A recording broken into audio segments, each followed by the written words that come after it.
PS limits లోని తిలక్ నగర్ లో రమ్య అనే మైనర్ బాలిక మిస్ అయిన 13 ఏళ్ల బాలికను పోలీసులు 48 గంటల్లోనే గుర్తించారు. తెలంగాణలో తొలి జీరో FIR కేసు నమోదైంది. మరి ఇంత దారుణమా? అయ్యో నా బిడ్డనయ్యా, అయ్యో మా ఫ్రెండ్ కనబడతలేదు సార్. చివరగా ఎప్పుడు ఎక్కడి నుండి మాట్లాడారు? నిన్న సాయంత్రం నుండి సార్.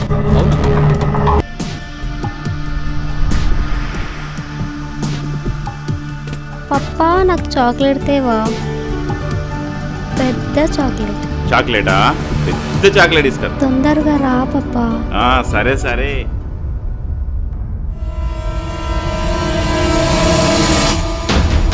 నేను చెప్పింది కదరా నీకు, పోకురా.